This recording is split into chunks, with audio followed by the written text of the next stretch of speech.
Assalamualaikum warahmatullahi wabarakatuh.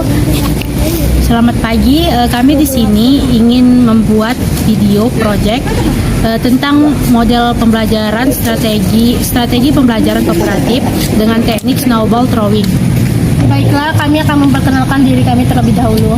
Saya Mukti Alfiani sebagai guru mengajar, Dan saya Izni Fadil Sejabat sebagai siswi yang merespon pembelajaran. Tugas mata kuliah ini diampu oleh dosen Dr. Anda Rosdiana Siregar, MPD, dosen pengampu strategi pembelajaran bahasa Indonesia. Prodi Pendidikan Bahasa dan Sastra Indonesia, Fakultas Bahasa dan Seni, Universitas Negeri Medan. Baiklah, alasan kami memilih strategi pembelajaran kooperatif ini agar siswa mampu mengembangkan kemampuan mereka dan dengan percaya diri dan bisa bertanggung jawab atas apa yang mereka lakukan. Assalamualaikum warahmatullahi wabarakatuh. Waalaikumsalam warahmatullahi wabarakatuh. Selamat pagi anak-anak. Selamat pagi. Baiklah, sebelum pelajaran kita mulai, kita berdoa dengan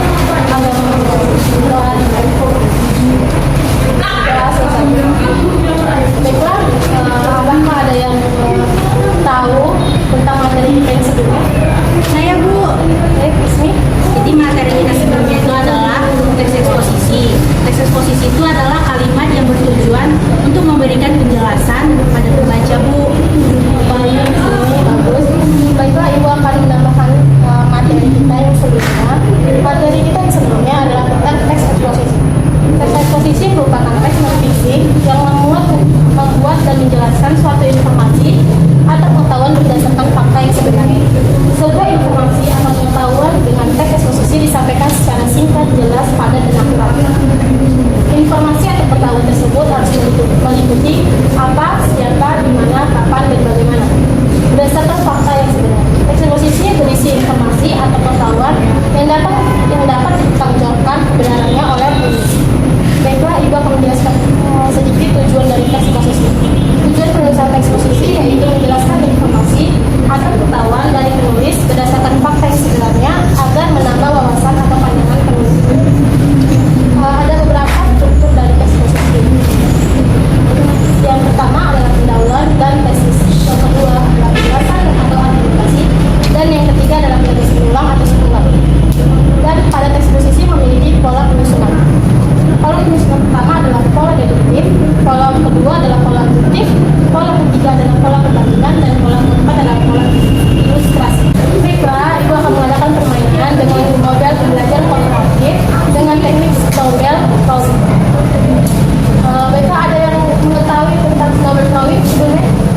Wah, Ibu akan melempar bola ini ke kelompok.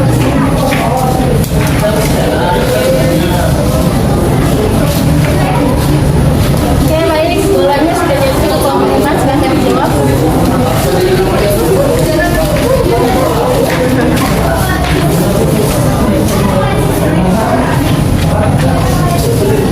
Silahkan dibaca dulu pertanyaannya. Jenis pengembangan dalam sebuah teks eksposisi yang menjelaskan persamaan dan perbedaan dari sebuah objek tersebut. Jenis pengembangan Silahkan dijawab. pengembangan analisis. Baik, jawaban dari kelompok 5 itu salah ya. Jenis perkembangan dalam sebuah teks eksposisi yang menjelaskan persamaan dan perbedaan dari suatu objek disebut jenis pengembangan perbandingan. Mengerti semuanya? Mengerti? Baik, gua akan mengingatkan pertanyaannya ke kelompok 5.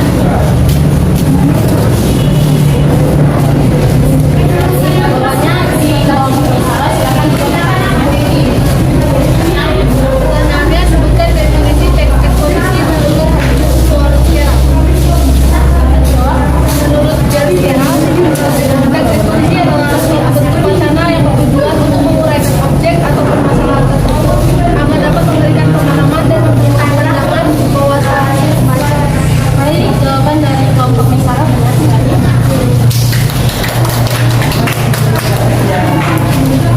Oke. Jadi evaluasi dari materi yang kita pelajari ini adalah tentang teks eksposisi adalah suatu informasi atau pengetahuan yang benar-benar terjadi yang dijelaskan oleh sang penulis kepada kita semua dengan secara singkat, jelas, padat, dan akurat. Teks eksposisi ini harus informasi yang benar-benar terjadi, tidak boleh ada hoax. Ini fakta yang benar-benar terjadi pada lingkungan sekitar. Itu yang dinamakan teks eksposisi. Apakah sampai sini sudah paham? Sudah paham. Baiklah, kira-kira saja pertemuan kita pada hari ini. Baiklah, kita akhiri saja pada pertemuan kita kali ini. Sampai jumpa dan selamat siang semuanya. Selamat pagi, nama saya Fenia Puba dari kelompok 6 dengan dosen pengampu atas nama Bu Rosdiana Siregar, Prodi Pendidikan Bahasa dan Sastra Indonesia, jurusan Pendidikan Bahasa Indonesia, Fakultas Bahasa dan Seni, Universitas Negeri Medan. Baik, di sini saya akan melakukan tugas proyek dengan mengajar menggunakan strategi pembelajaran kooperatif. Selamat pagi anak-anak. Pagi, Bu. Sebelum pelajaran dimulai, mari kita berdoa terlebih dahulu. Doa dimulai. Doa selesai. Materi pelajaran kita hari ini mengenai teks prosedur. Ada yang tahu apa itu teks prosedur? Saya, Bu. Ya, Friska, coba jelaskan apa itu teks prosedur. Teks prosedur adalah teks yang berisi langkah-langkah atau tahapan untuk melakukan suatu hal. Ya, benar. Ya, Ibu akan memperjelas lagi. Jadi teks prosedur itu adalah suatu bentuk teks yang berisi langkah-langkah atau tahap-tahapan yang harus dipenuhi dalam melakukan suatu kegiatan. Jadi teks prosedur itu banyak ditemukan dan dijumpai di sekitar kehidupan kita sehari-hari. Teks prosedur ini bertujuan untuk membantu seseorang memahami bagaimana cara melakukan atau membuat sesuatu dengan tepat. Ciri-ciri teks prosedur yang pertama itu berisi langkah-langkah kegiatan yang dapat berupa poin-poin ataupun paragraf. Yang kedua, menggunakan kalimat saran dan larangan. Yang ketiga, disusun secara sistematis. Yang keempat, berisi informasi yang bersifat objektif. Yang kelima, terdapat bilangan urutan atau angka yang menunjukkan langkah-langkah prosedur. Terus Ibu akan menjelaskan mengenai struktur teks prosedur. Yang pertama, tujuan. Tujuan merupakan hasil akhir yang dapat jika mengikuti pedoman langkah-langkah yang ada di dalam teks prosedur. Yang kedua, langkah-langkah. Jadi pada bagian ini, langkah-langkah wajib disusun secara berurutan. Jadi pada bagian langkah-langkah ini menerangkan tentang proses dari tahapan maupun langkah yang wajib untuk dilaksanakan demi memperoleh hasil yang lebih maksimal sesuai tujuan pembuatan teks prosedur. Yang ketiga, penegasan ulang. Di penegasan ulang ini berupa harapan atau manfaat apabila petunjuk-petunjuk itu dijalankan dengan baik. Apakah sudah mengerti semuanya? Sudah, Bu. Jadi Ibu akan memberikan kalian tugas. Tugasnya itu kelompok ya. Kalian membuat teks prosedur tentang mie instan. Ibu kasih waktu 10 menit, kalian melakukannya secara berkelompok. Oke, Bu. Jadi ini gimana cara mengerjakannya? Sesuai dengan penjelasan Ibu lah tentang struktur teks prosedur. Jadi langkah-langkahnya itu sebenarnya itu yang pertama rebus air sampai mendidih. Yang kedua masukkan mie ke dalam air mendidih itu. Udah kan? Baik, apakah sudah selesai anak-anak? Sudah, Bu. Sekarang waktunya untuk mempresentasikan hasil diskusi kalian yang tadi.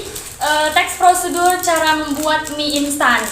Silakan maju ke depan untuk mempresentasikan hasilnya. Baik, Bu. Selamat pagi. Selamat pagi. Kami di sini ingin mempresentasikan hasil diskusi dari kelompok 1. Sebelumnya perkenalkan, nama saya Friska Priani Tarigan sebagai moderator. Saya Rosmala Syahaan sebagai pemateri pertama. Saya Adel Purba. Sebelum hasil diskusi dibacakan, saya akan pantun terlebih dahulu. Kota Solo tempat asal batik Sidomukti. Warnanya coklat sangat serasi. Selamat pagi Ibu yang kami hormati. Izinkan kami memulai presentasi. Baik, selanjutnya pemaparan materi akan dibacakan oleh pemateri pertama. Tujuannya untuk memasak mie instan dengan sederhana. Langkah-langkahnya, yang pertama rebus air sampai mendidih. Yang kedua, masukkan mie ke dalam air mendidih itu dan tunggulah 3 menit. Yang ketiga, sambil menunggu, siapkan di dalam mangkok campuran bumbu, minyak bumbu, dan bumbu cabai. Yang keempat, tuangkan mie yang sudah masak itu ke dalam mangkok dan aduklah sampai campuran bumbu rata. Yang kelima, mie instan siap disediakan. Saja hasil presentasi kami dari kelompok 1. Sekian dan terima kasih. Setelah Ibu lihat hasil diskusi kalian tadi mengenai cara membuat mie instan, kalian sudah cukup paham tentang teks prosedur dan cara membuatnya dengan struktur langkah-langkahnya. Jadi cukup sekian pembelajaran kita hari ini. Selamat siang, terima kasih. Siang, Bu. Adapun kendala-kendala yang kami hadapi selama proses pembuatan video proyek kami yaitu yang pertama suasana yang kurang kondusif karena banyak suara orang-orang yang berada di sekitar lokasi pembuatan proyek kami. Yang kedua yaitu kurangnya fasilitas dalam melakukan proses pembelajaran seperti ruangan kelas karena kami melakukan proyeknya di luar ruangan. Kendala selanjutnya yaitu kurangnya satu anggota kelompok kami karena sudah pulang ke kota kampungnya yaitu di Batam, sehingga pembuatan video kami kurang maksimal karena kurang sanggup satu anggota. Akan tetapi saudara yang bernama Venia sudah membuat video project juga di kampung. Adapun kendala yang dihadapi saudara Venia yaitu suara yang dihasilkan dalam pembuatan video projectnya kurang bagus sehingga suara yang dihasilkan kurang terdengar. Mungkin hanya itu saja kendala-kendala dalam melakukan proses pembuatan video project kami.